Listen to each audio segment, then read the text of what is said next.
안녕하세요, 풋볼 포레스트입니다. 무려 14억 인구를 자랑하는 중국 대표팀이 계속해서 월드컵과 아시안컵 등 국제 무대에서 성과를 내지 못하고 있고, 이번 2026 북중미 월드컵 아시아 지역 예선에서도 2라운드라는 상당히 낮은 레벨에서 벌써부터 탈락할 위기에 빠진 데다 한국과의 마지막 경기를 앞둔 중국은 귀하 선수인 알란 까르발류 선수마저 부상으로 출전할 수가 없다는 최악의 소식이 전해졌었는데, 중국 대표팀은 공격수 자리에 알랑 선수가 빠졌지만 우레이 선수가 복귀하게 될 것이라는 소식이 전해지면서 많은 중국 축구 팬들이 다양한 반응들을 보이고 있습니다.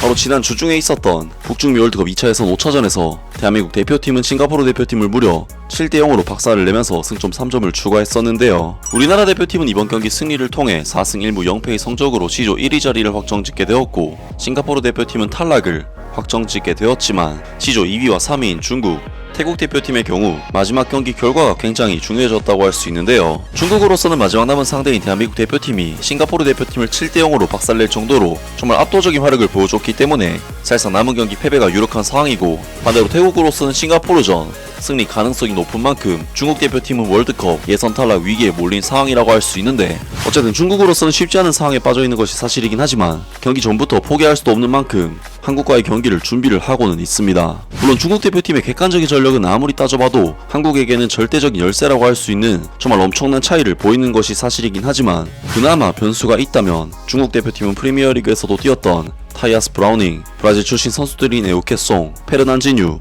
알란 까르발류 등 중국 선수들의 레벨을 크게 상회하는 귀하 선수들이 상당수 포진되어 있다는 부분이 아닐까 싶고, 중국의 다른 선수는 몰라도 귀하 선수들이 볼을 잡거나 한다면 우리 대표팀도 꽤나 경계가 필요한 것은 맞는데요. 하지만 바로 어제 중국 대표팀은 브라질 귀하 공격수인 알란 까르발류 선수가 부상으로 한국전 출전이 불가능하다는 소식이 전해졌었고, 공격진에 너무나도 큰 공백이 생긴 만큼 안 그래도 힘든 한국전이 더욱 힘들어졌다는 소식이 전해졌었는데, 중국 현지 매체에서는 공격진에 중국 레전드 공격수인 우레이 선수가 복귀하게 되었다는 소식을 전해왔습니다. 6월 9일 생방송 북경스포츠에 따르면 오늘 중국 대표팀의 합동훈련 중 부상을 당했던 골키퍼 왕달레이, 포워드 우레이, 장위닝이 볼 훈련을 재개했고, 오른쪽 수비수인 왕제나오는 여전히 혼자 훈련을 재개했다. 북경스포츠는 중국 대표팀이 한국 도착 후 두 번째 야외 합동훈련을 위해 현지 시간 6월 9일 저녁 고양체육센터 보조 경기장을 찾았다고 전했다. 교체 선수로 기용되었던 레프트백 리레이를 포함해 27명의 선수가 모두 참석했다. 부상으로 인해 태국과의 경기에 결장한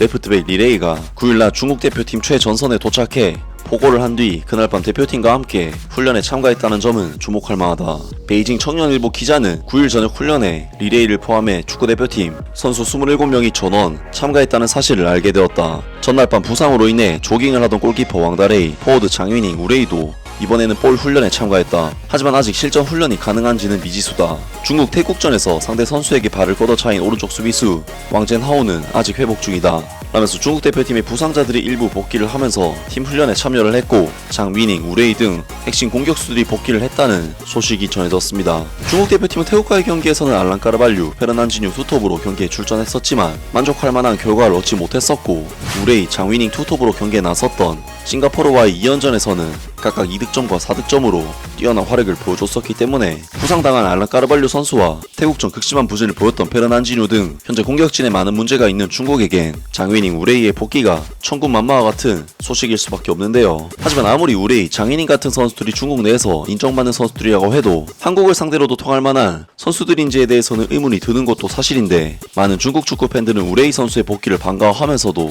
한국전 승리에 대해서는 거의 기대하지 않는 반응을 보이고 있습니다.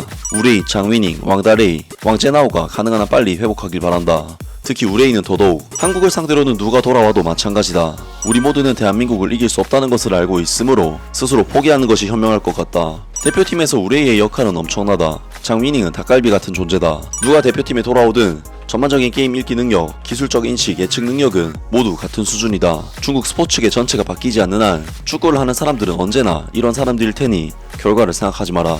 이 두 사람이 없었다면 오히려 난 좀 더 열린 마음을 가질 수가 있었을 것이다. 실패에 대해 미리 변명하지 마라. 게임에서의 선수의 성과는 국가의 정신적 자질을 나타낸다. 정말 기적이 일어나길 바라지만 현실로 돌아가자면 그것은 여전히 비참한 패배여야 한다. 이제 중국 축구에는 조금의 빛이라도 희망이 없다 등등 많은 중국 축구 팬들이 우레이가 돌아오든 누가 돌아오든 소용없으며 한국과의 경기를 무조건 패배하게 될 것이라고 비관적인 반응들을 보였습니다. 확실히 중국 입장에서는 우레이 선수가 레전드 공격수인 것은 맞지만 상대가 한국인데다 원정 경기라는 부분에서 이번 경기 승리를 기대하기가 어려운 것이 사실이고, 반대로 태국 대표팀의 경우 이미 자신들이 원정에서 박살을 낸 싱가포르를 홈에서 상대하게 되기 때문에 중국에게는 사실상 싱가포르가 기적적으로 비겨준다거나 하지 않으면 3차 예선 통과를 기대하기가 어려울 것으로 보이는데요. 피파에서는 많은 인구를 거느린 중국을 어떻게든 월드컵으로 데려오고 싶었겠지만 결국 어떻게 판을 깔아줘도 중국 대표팀이 아시아 예선을 뚫기엔 실력적으로 역부족이었고, 참가 팀수가 늘어나는 다음 월드컵 역시 중국의 모습은 볼 수가 없을 것 같습니다. 아무튼 오늘 영상은 여기까지고요. 영상 재밌게 보셨다면